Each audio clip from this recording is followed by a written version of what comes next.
দাওয়াত দেয়, আমার জলসা শুনে দাওয়াত দেয়। আমি কিন্তু ঠোঁট কাটা বক্তা, কার গায়ে লাগলো জানি না। আমি হক কথা বলবো, আপনি নিতে পারলে আপনার মঙ্গল, না নিতে পারলে আপনি বুঝবেন, আপনার জবাব আপনি দেবেন, আমি আমার জবাব দেব আল্লাহর কাছে। কিন্তু আজকে আমি যদি প্রতিবাদ না করি, আল্লাহর কাছে আমাকে জবাবদিহি করতে হবে। চোখের সামনে দাঁড়িয়ে দেখেছো ইসলাম বিরোধী জলসায় কাজ হচ্ছে, অথচ প্রতিবাদ করতে পারো না। আপনাদের কত শ্রোতা হবে জানি না।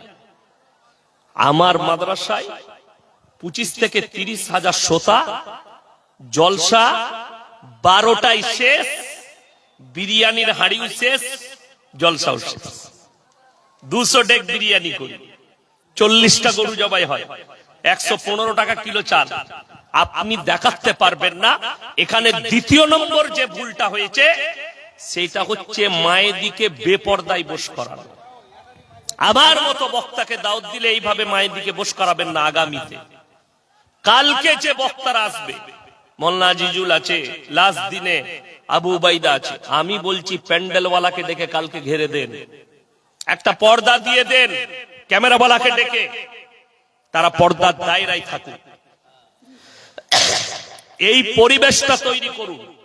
আমার মাদ্রাসা জলসায় আপনি দেখতে পাবেন না মেয়েরা কোন রাস্তায় এলো, অথচ প্রত্যেকটা মহিলার কাছে 1 কিলো করে একটা করে বিরিয়ানির প্যাকেট পৌঁছে যায়। তারা এলো কোন রাস্তায়, গেল কোন রাস্তায় আপনি বুঝতে পারবেন না। অথচ প্রত্যেকটা 5,000 থেকে 7,000 মেয়ে খালি জলসা শুনে আমার জলসা, অথচ তাদের রাস্তাও আলাদা, তাদের যাতায়াতের রাস্তাও আলাদা, জলসা শোনার জায়গাও আলাদা।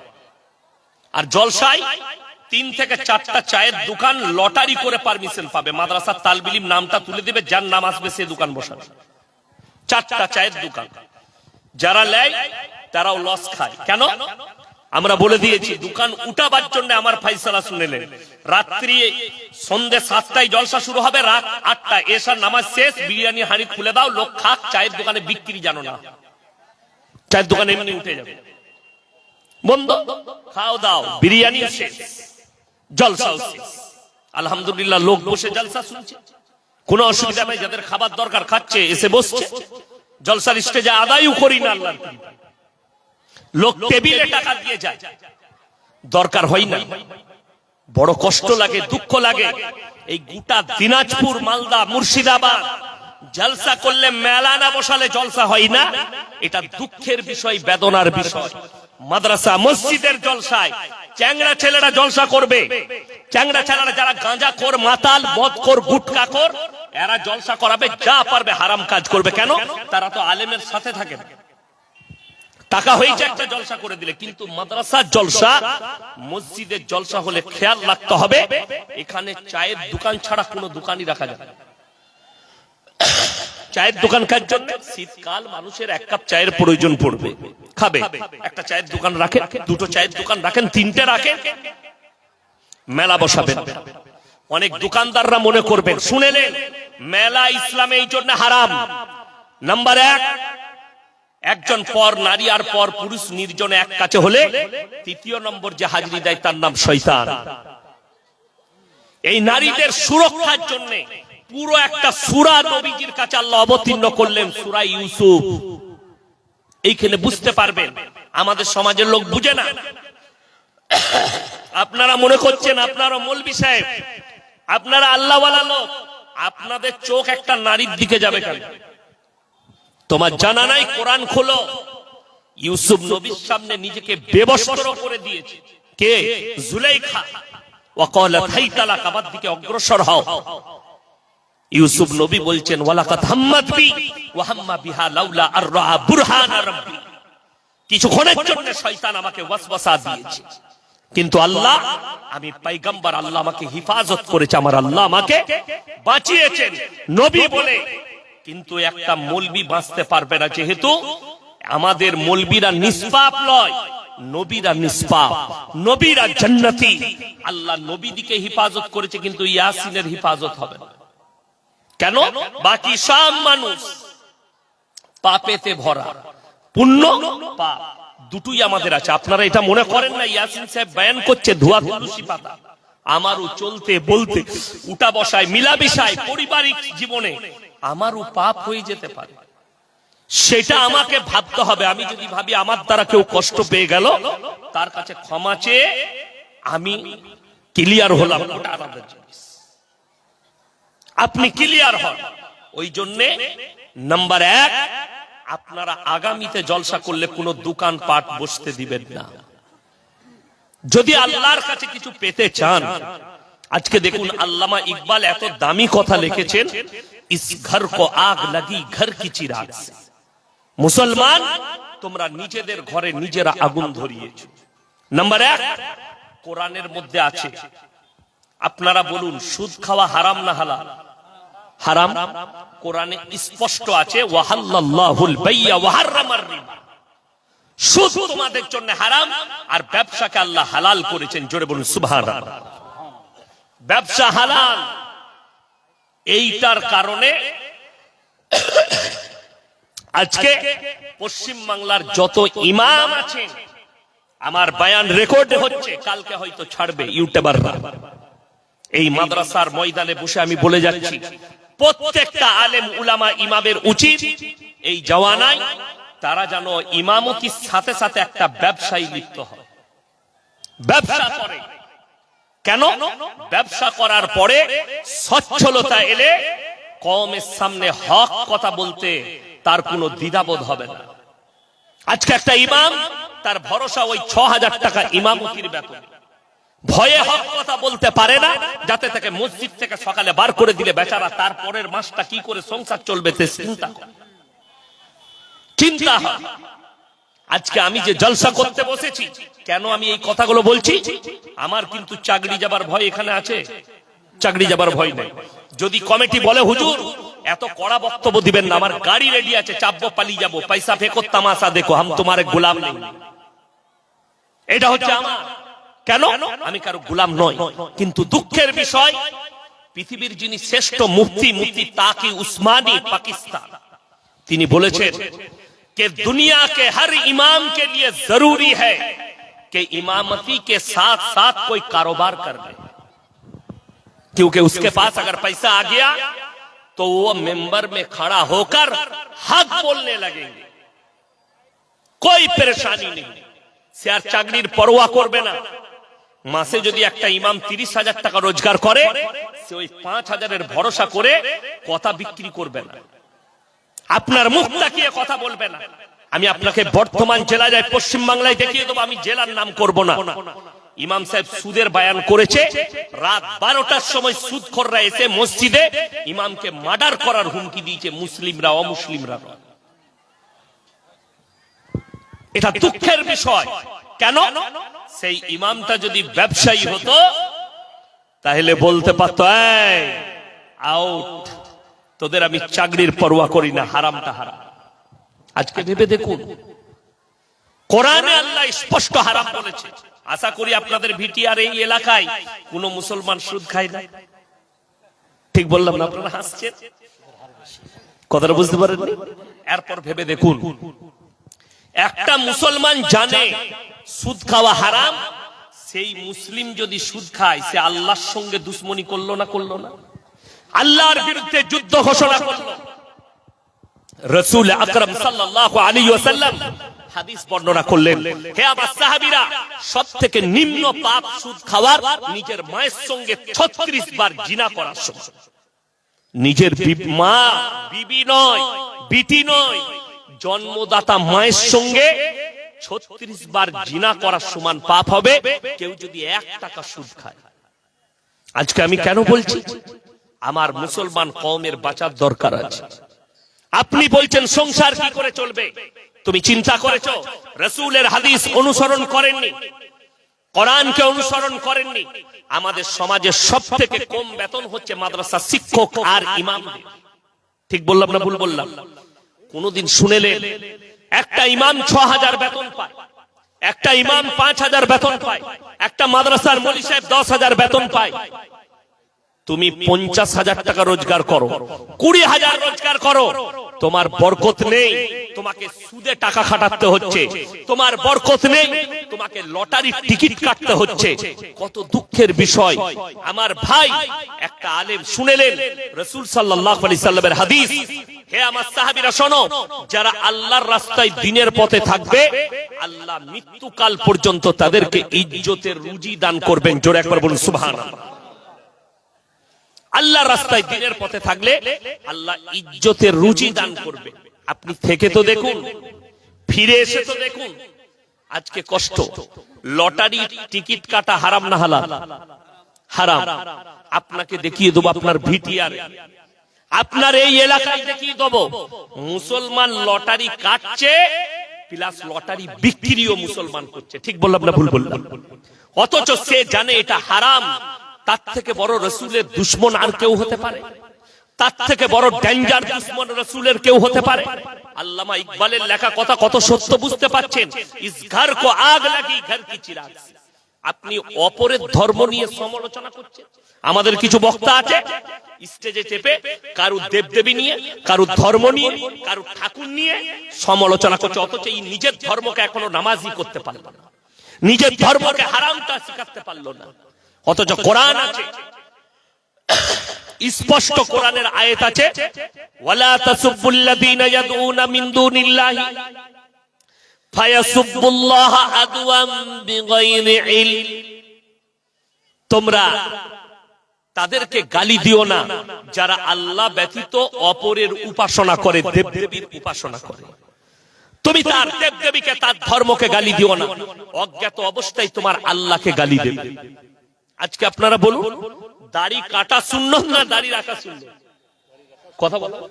দাড়ি রাখা সুন্নত, অথচ আমাদের সমাজে 100টার মধ্যে 80টা দাড়ি চাচালো।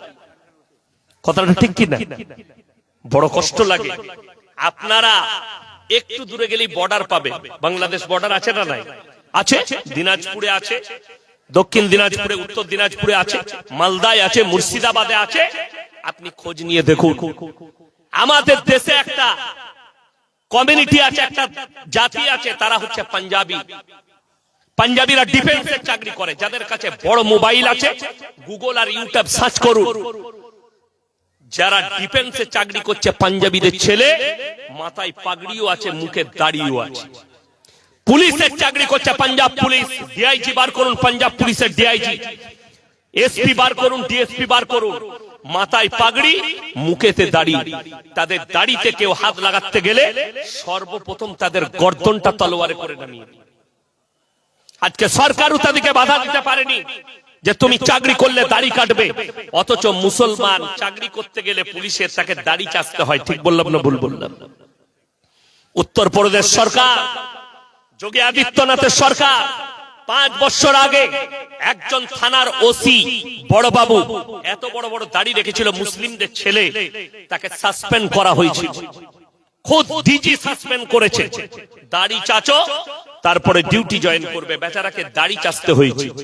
গোটা ভারতবর্ষের মুসলিম যুবক, মুসলিম সমাজ ফেসবুক আর টুইটারে গালি দিয়েছে, যোগী হচ্ছে মুসলমানের দুশ্মন। হায়রে মুসলিম, একটা পুলিশ অফিসারের দাড়ি চেচে সে যদি মুসলমানের দুশ্মন হয়, 80টা লোক সেলুনে বসে নিজে থেকে দাড়ি চাচ্ছে, এরা কার দুশ্মন আমি তোমাদের কাছে জানতে চাই।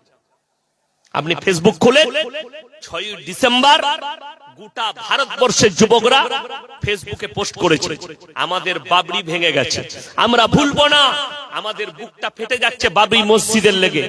হাই রে যুবক, তুমি ফেসবুকে কাঁদছো বাবরি মসজিদের জন্য, আর তোমার মসজিদ কাঁদছে তোমার জন্য, তুমি জীবনে মসজিদে নামাজ পড়তে যাও না। কত দুঃখের বিষয়। তুমি আল্লাহর কাছে কি জবাব দেবে? আরে তুমি তোমার মসজিদটা ভরে দাও। আল্লাহর যদি ইচ্ছা থাকে, আমি জলসায় বলেছি, বাবার হাম তেরে মসজিদ কো ফির সে আজাদ দেंगे ইনশাআল্লাহ।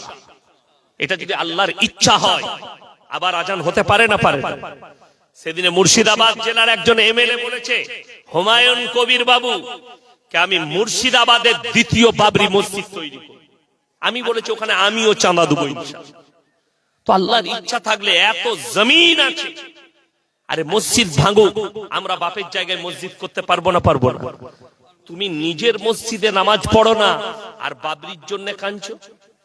কত দুঃখের বিষয়। আজকে দেখুন আপনি ইসলামটা বুঝতে পারেন, তার কারণ কি? আপনার সম্পর্কটা কোরআন থেকে ছিন্ন, আপনার সম্পর্ক আলেম থেকে ছিন্ন, আপনার সম্পর্ক রাসূল সাল্লাল্লাহু আলাইহি সাল্লামের আখলাক চরিত্র হাদিস থেকে বিচ্ছিন্ন।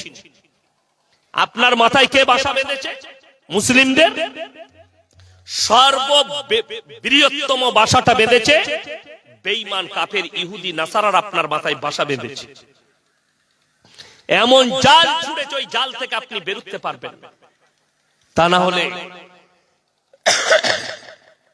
ইসলামে পোশাকের একটা সভ্যতা আছে, ইসলামে মারাত্মক একটা সভ্যতা দেওয়া হয়েছে পোশাকে। ইউনিফর্ম আছে পৃথিবীতে, ইউনিফর্ম। আপনি যে কোনো স্কুলে যাবেন আন্ডারসে যেতে পাবেন না, ইউনিফর্ম পরতে হবে না, হবে না। আপনি হসপিটালে যান, আপনাকে ইউনিফর্ম পরতে হবে, সেই হসপিটালে যে ইউনিফর্ম দেওয়া আছে সেটা আপনাকে পরতে হবে। বোম্বে টাটা মেমোরিয়ালে যান, আপনাকে তাদের ড্রেস পরেই হসপিটালে ঢুকতে হবে। কেন? নিয়ম। অথচ আমাদের মসজিদে কিছু ছেলে এমন এমন প্যান্ট পরে ঢুকছে, তাদের নামাজি হবে। কিছু ছেলে এমন এমন জামা পরে ঢুকছে, নামাজি হবে না। ইসলাম বিরোধী। মসজিদের ইউনিফর্ম হচ্ছে লম্বা জামা, সিজদা করলে যেন পাছানা বেরিয়ে যায়, সিজদা করলে যেন সাতার না বেরিয়ে যায়। এটা হচ্ছে ইসলামের ইউনিফর্ম, মসজিদের ইউনিফর্ম। আজকে বেঈমান কাফেররা আপনাকে এমন কাজ করেছে আপনি অনুভব করতে পারবেন না। এই নারীরা বেপর্দা কেন? আজকে ইসলামে বেপর্দাহি এলো কোথা থেকে? বেঈমান কাফের আর কিছু শিক্ষিত গুমরা লোক, তারা আল্লাহর নবী সাল্লাল্লাহু আলাইহি সাল্লামের নামে মিথ্যাচার করেছে সমাজের। যখন হাদিস কোরআনের চর্চা ছিল, এত আলেম উলামা ছিল না, এত হাদিস কোরআনের গবেষণা ছিল না, আমাদের সমাজে কথা চালিয়ে দিয়েছে। ভাইয়েরা, আল্লাহর নবী বলেছে তোমরা শিক্ষার জন্য চীন দেশে পাড়ি দাও। শুনেছেন না শুনেন? এই হাদিসটা বুখারী, মুসলিম, তিরমিজি, আবু দাউদ, ইবনে মাজাহ, নাসাই শরীফ। কেউ যদি হাদিসটা বার করে এনে দেখাতে পারে, আমি জীবনে বক্তব্য দেব। এটা হাদিসই নয়, রাসূলের হাদিস হচ্ছে প্রত্যেকটা মুসলমান নরনারীর জন্য দ্বীনি শিক্ষা অর্জন করা ফরজ। এটা হচ্ছে রাসূল সাল্লাল্লাহু আলাইহি সাল্লামের হাদিস। কই? আজকে যদি আমাদের সমীক্ষা করা হয় এই ভিটিআরে, এই থানাটা কি থানা? রায়গঞ্জ থানা। এই গোটা রায়গঞ্জ থানায় যদি সমীক্ষা করা হয়, 100টার মধ্যে 80টা লোক যাদের কাছে দ্বীনি শিক্ষা নাই। ঠিক বললাম না ভুল বললাম? 80টা দ্বীনি শিক্ষা নেই, যার কারণে বেঈমান কাফেররা সহজে আপনার কাছে বাসা বেঁধেছে। যদি বলেন দ্বীনি শিক্ষা কতটা অর্জন করতে হবে, কোন মৌলবি, কোন মুহাদ্দিস, কোন মুকাররির কোনদিন আমরা বলিনি তোমাকে মৌলবি হতে হবে, হাফেজ হতে হবে, মুকাররির হতে হবে না। অতটা দ্বীনি শিক্ষা অর্জন করতে হবে যতটা করলে তুমি হারাম হালাল চিনতে পারো, দ্বীন আর বদ্দীন চিনতে পারো, শিরক আর বিদআত চিনতে পারো, কুফরি চিনতে পারো। বেঈমান কাফেররা যে জালটা আপনার উপরে ছুড়ছে, সেই জালটা যেন চোখের দ্বারা দেখতে পাও, ওই ইলমের দ্বারা। অতটা ইলম হাসিল করতে হবে। আজকে মুসলমানের কাছে হারাম হালালের বিচার নাই কেন? আপনাকে দেখিয়ে দেব। মুসলমানদের ছেলে লরি চালায়, ট্রাক চালায়, হাই রোডে দাঁড়িয়েছে, হোটেলে ঢুকে এক বোতল মদ খেয়ে নিল। এরপরে সে জিজ্ঞেস করছে, দাদা আমার জন্য মুরগির মাংস আর রুটি নিয়ে এসো। হোটেলের কর্মচারী বেচারা মুরগির মাংস রুটি এনেছে। তখন জিজ্ঞেস করছে, দাদা এটা জবাই না কাটা? আমরা হারাম করে জুতো করে মার। আচ্ছা, যে লোকটা মদ খেলো তারা এসে জেনে লাভ আছে? কাটা না গোটা?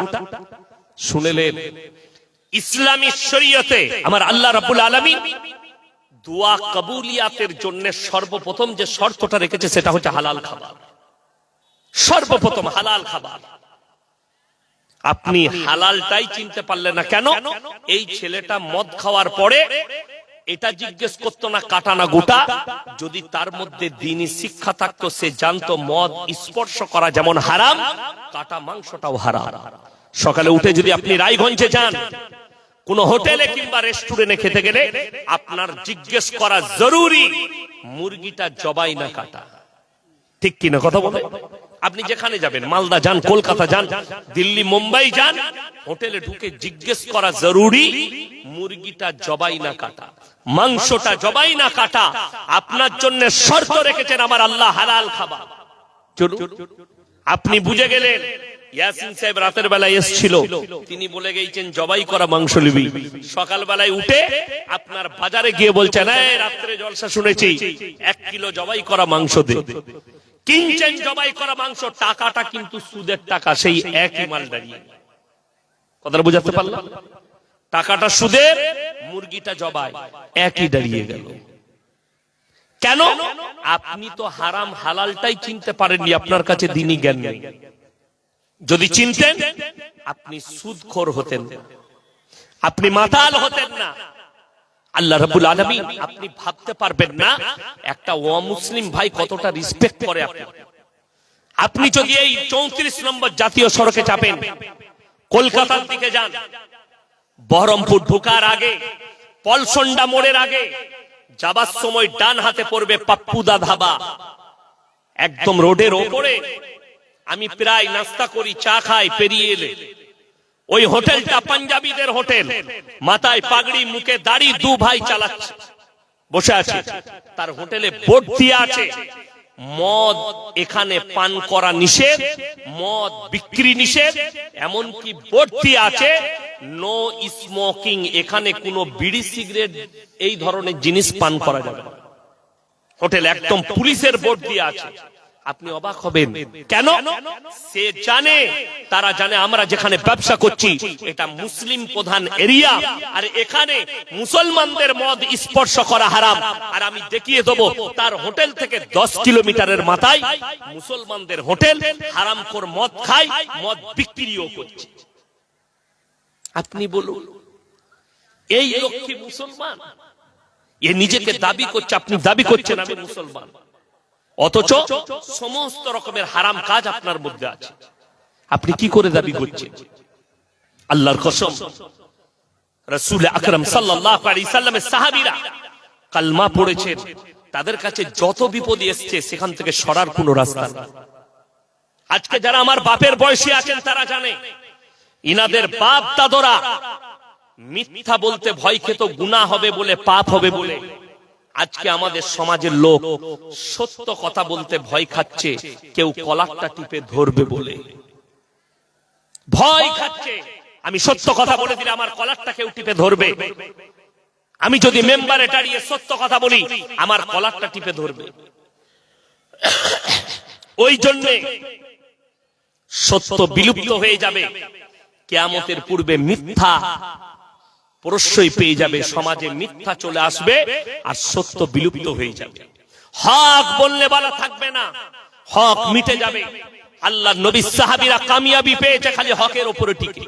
হকের জিত আছে, না হকের জিত নেই। 2024 সালে তার মারাত্মক দুটো দলিল, এক হচ্ছে হক পথে টিকার কারণে বাংলাদেশের হাসিনা সরকারকে আল্লাহ পতন ঘটিয়েছে, অত্যাচার করার কারণে, মাজলুমের উপর অত্যাচারী হওয়ার কারণে আল্লাহ তাআলা তাকে ধ্বংস করেছে। 1 সপ্তাহ আগে বাশার আল আসাদ সিরিয়ার প্রেসিডেন্ট 52 বছরের রাজত্ব আল্লাহ ধ্বংস করে দেশ ছাড়া করিয়েছে। 1 টাকা 2 টাকা নয়, 1 লক্ষ কোটি টাকার সম্পত্তি বেরিয়েছে। তার গোডাউনে যে গাড়ি আছে 450 কোটি টাকার খালি গাড়ি আছে। এই টাকাগুলো একটাও তার বাপের ইনকাম করা নয়, কওমের টাকা। আজকে আমাদের সমাজের কিছু লোক তারা মনে করে আমি গ্রামের নেতা হয়েছি, আমি বিচারের একটা জায়গা পেয়েছি, আমি চেয়ার পেয়েছি, আমি গ্রামের বিচারক। তোমার জানা নেই যে মাল্লা বিচারক হয়েছে, যারা দায়িত্ব পেয়েছেন, একটা অন্যায় বিচার করলে কিয়ামতের দিন আল্লাহ তাআলা কঠিন হিসাব নেবে।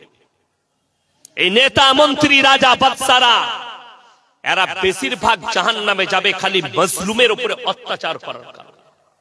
চেয়ার পেয়েছো, রাজত্ব পেয়েছো, অত্যাচার করো, বুলডোজার চালাও। আল্লাহর কসম করে বলছি হকের জিত আছে, না হকের কোনোদিন জিত নাই। তার দুটো দলিল দেব। একটা হচ্ছে আরবি কিতাবের একটা রাজার গল্প, এটা গল্প বললাম, কোরআন হাদিস নয়, কিন্তু এর মধ্যে জ্ঞান আছে। আর একটা দেব, সেটা হচ্ছে কোরআন। ঘটনাটা আল্লাহ কোরআন নিয়ে এসেছে, একটা ঘটনা, সাহাবী। এই দুটো হকের উপরে টিকে থাকলে আল্লাহ কামিয়াবি দেয় কিনা। আপনারা আমরা সবাই হকের উপরে টিকবো, জোরে বলুন ইনশাআল্লাহ। হক কাকে বলে?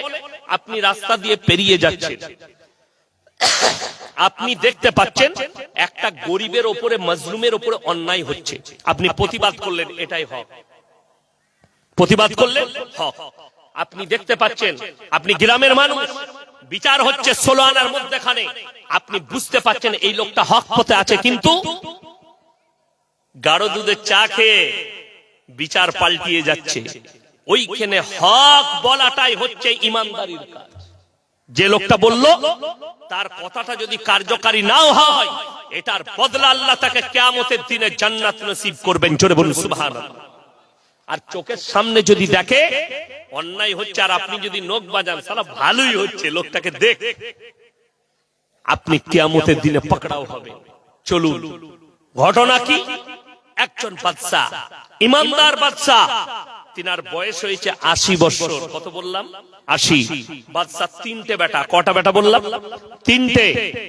বাদশার বয়স হয়েছে। বাদশা মনে মনে ভাবলেন, আমি যেমন ইমানদার, আমার এই গদিটা মরে যাওয়ার পরে কোন যদি বেঈমান বাদশা বসে যায়, আমার প্রজারা কষ্ট পাবে, তাই আমি বেঁচে থাকতে থাকতে একজন ইমানদার বাদশা নিযুক্ত করে যাব। এরপরে বাদশা এলান করলেন, হে আমার রাজ্যের যত 25 থেকে 30 মধ্যে যত যুবক আছো, সবাই আমার রাজ দরবারে হাজিরি দাও। সবাই বাদশার রাজ দরবারে হাজির। বাদশা 3টে বেটা মনে মনে করছে, এই দেশের মানুষের সামনে মনে হয় আমার আব্বা আমাদিকে রাজা ঘোষণা করবে, বাদশাহী দেবে। বড় ভাবছে আমি পাবো, মেজ ভাবছে আমি, ছোট ভাবছে আমাকে বেশি ভালোবাসে, আমাকেই। এরপর যখন সবাই জড়ো হয়ে গেল, বাদশা তার 3টে সন্তানকে বললে, তোমরাও লাইনে দাঁড়িয়ে যাও। তারাও লাইনে দাঁড়ালো।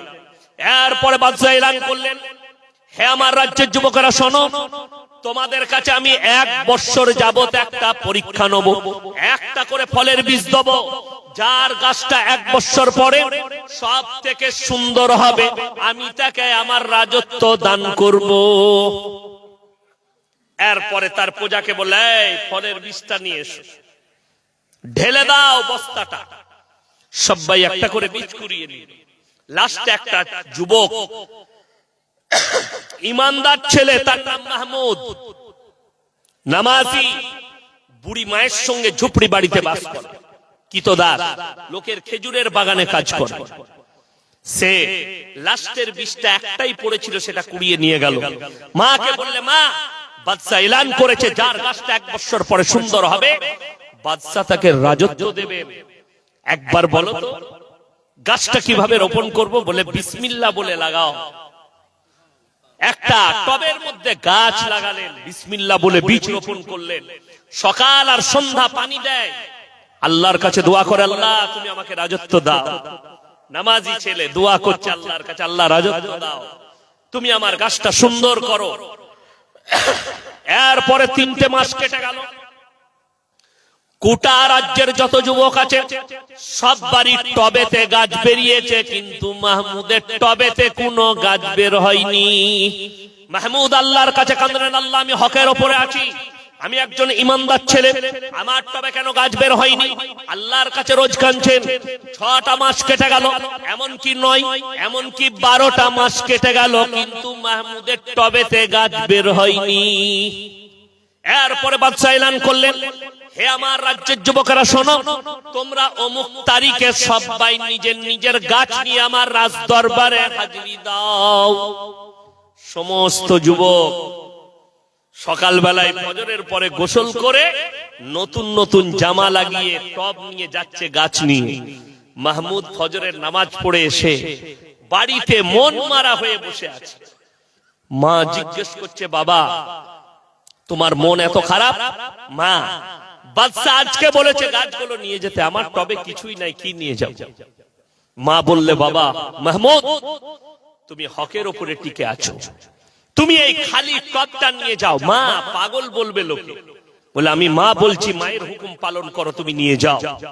মাহমুদ মাকে মোহাব্বত করতেন, মায়ের হুকুম পালন করে সেই টব নিয়ে গিয়ে একবারই পেছনে দাঁড়িয়েছে। সব যুবকরা দেখলে সবারই টবে গাছ সুন্দর সুন্দর, এটা খালি টব। সব ছেলেরা হাসছে, পাগল বলছে তাই। এই পাগলটা কোথায়? টবে গাছ নেই। বাদশা স্টেজে চলে এলো, সিংহাসনে বসলেন, সমস্ত গাছগুলো পরিদর্শন করলেন।